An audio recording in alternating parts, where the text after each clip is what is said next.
그 가운데 한 여론조사 기관이 흥미로운 여론조사를 발표했는데 돈봉투 의혹, 코인게이트 의혹, 이재명 대표의 사법 리스크 의혹, 노웅래 의원 등등 여러 가지 악재라고 볼 수 있을 텐데 이재명 대표의 거취와 관련된 여론조사가 실시됐습니다. 함께 보시죠. 민주당 쇄신책으로 가장 높은 결과가 42.4%가 이 대표의 사퇴로 꼽혔습니다. 혁신위를 둬야 한다가 30.15, 그 다음에 많았고요. 비대위 체제는 11.8%, 잘 모르겠다, 15.6%로 모르겠다도 높았습니다. 어떻게 쇄신해야 될지 모르겠다. 모르겠다, 15.6. 비대위보다 모르겠다가 더 많아요. 모르겠다. 진짜 모르겠다가 15.6, 이 대표 사태가 40.4. 여론조사 본 김에 하나 더 보겠습니다. 권칠승 대변인이 최근 천안함과 관련돼서 막말을 했다라는 논란이 일었죠. 함장에게 직접 사과하기도 했습니다만 대변인직 사퇴라는 게 33.1로 가장 높았고요. 개인적 사과면 충분하다가 25.2로 그 다음으로 많았습니다. 수석 대변인직 내려놔라가 19.5, 당대표가 사과해라 9.4. 모르겠다, 12.8. 꽤 높네요. 이거 모르겠는데, 이거 12.8. 박수현 전 수석님. 네. 지금 민주당과 관련해서 쇄신안으로 어떤 게 제일 좋을까와 관련돼서 가장 높은 게 이 대표 사퇴예요. 42.4%. 어떻게 보십니까? 오늘 아침에 제가 돌직구쇼에 출연하기 위해서 지역구에서 이제 기차를 타고 올라오다가 조승래 국회의원을 만났어요. 조승래 의원. 그렇습니다. 돌직구 몇 번 나왔죠. 나왔죠. 많이 출연했었어요. 그래서 돌직구쇼 이야기를 하면서 이제 이 당내 혁신 문제를 같이 토론을 잠깐 했는데 저희 결론도 뭐냐면 이 혁신을 해야 되느냐 말아야 되느냐, 그것은 뭐냐면 당연히 혁신하기를 바라지만 무엇을 혁신해야 될지를 모르겠어요, 저도. 잘 모르겠다. 그렇습니다.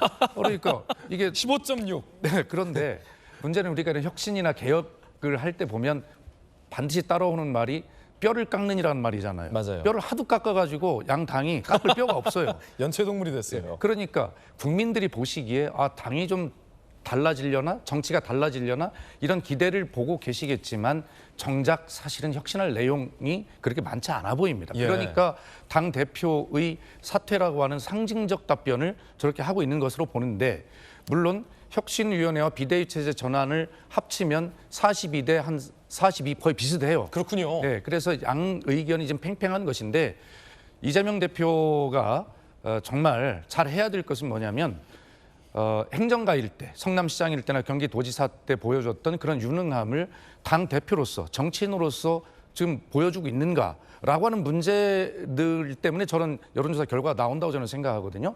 그래서 저는 이재명 대표 개인의 사법 리스크나 이런 문제는 이미 대선 때 다 국민이 알고 당원이 알고 또 대표로 선출한 겁니다.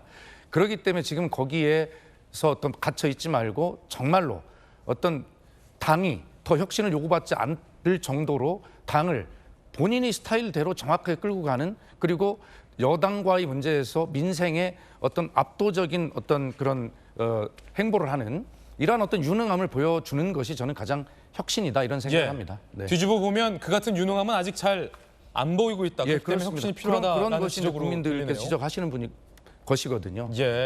자, 그 가운데 친명계 좌장격인 정성호 의원이 이재명 없이는 총선 필패다라며 이 대표 체제를 옹호했습니다. 들어보시죠.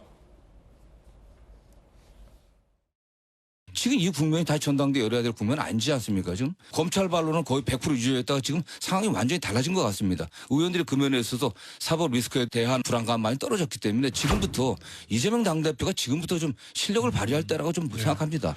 이재명 없이 이재명 당대표가 물러난다? 저는 그건 총선 필패로 가는 길이라고 보고 있습니다. 친명계에서는 이재명 없이는 안 된다라는 강한 옹호의 목소리. 그런데 한 여론조사에서는 이 대표가 사퇴해야 된다라는 여론이 가장 높았습니다. 김병민 최고위원은 어떻게 보세요? 여론조사에 하나 더 넣었으면 어떨까 싶은데요. 어떤 거? 이재명 없이는 안 된다와 그리고 이재명 이씨 선거를 치러야 된다라고 하는 그래야 어떻게 총선 승리가 되는지에 대한 여론조사를 보게 되면 여기에 대해서 앞서 나온 여론조사처럼 이 대표 사퇴론이 조금 더 비등하게 나오지 않을까 이런 생각이 듭니다. 지금 이 문제가 되고 있는 건 혁신위를 출범하겠다고 하는 민주당의 현 상황 때문에 그런 건데 박수현 전 수석께서 좋은 말씀을 주셨습니다마는 무엇 혁신해야 될지 모르겠다고 민주당 내 이야기가 나오지 않습니까? 근데 정작 중요한 건 국민들이 민주당을 바라보면서 불편한 내용들을 혁신하는 게 우선이겠죠. 저희 지역에서 얼마 전에 한 민주당 의원이 쭉 지역 주민들한테 인사하니까 저 멀리서 방탄전당 이렇게 소리 지르는 모습들이 나왔고 거기에 사람들이 좀 술렁이는 모습을 제가 직접 목격을 했습니다. 국민들께서는 국회의원이 갖고 있는 불체포 특권 내려놓으라고 얘기를 하고 있는데 이재명 대표가 있는 현재의 사법 리스크 상황에서 그 불체포 특권 안 내려놓고 있고 거듭되는 체포 동의안에 대해서 부결하게 되는 모습 이거부터 바꾸는 게 혁신 아닌가요? 근데 민주당이 그런 얘기들을 하나도 하고 있지 않는 현재의 현실에서 혁신위원회를 띄우고 새로운 얘기를 한다고 과연 국민들께서 그런 민주당의 혁신들을 있는 그대로 받아들일지는 의문입니다. 그렇게 되다 보니까 결과적으로 이재명 대표가 있는 체제 내에서는 사실상 어떤 혁신안도 말뿐이지 현재 있는 국민께 신뢰를 줄 수 없다는 평가들이 되고 있는 것 같은데 과연 민주당이 정성호 의원이 얘기하고 있는 것처럼 이재명 없이 선거 치는 필패다라고 하는 방식으로 갈 건지 이재명 대표를 교체할 때만이 선거 승리에 이를 수 있다는 결론으로 가게 될 것인지 양단의 결단이 좀 필요할 때가 아닌가 싶습니다. 예, 저는 개인적으로 궁금한 게 야, 이제 모르겠다라고 답한 분들이 어떤 의미로 모르겠다를 했는지도 좀 궁금합니다. 상당히 궁금해집니다.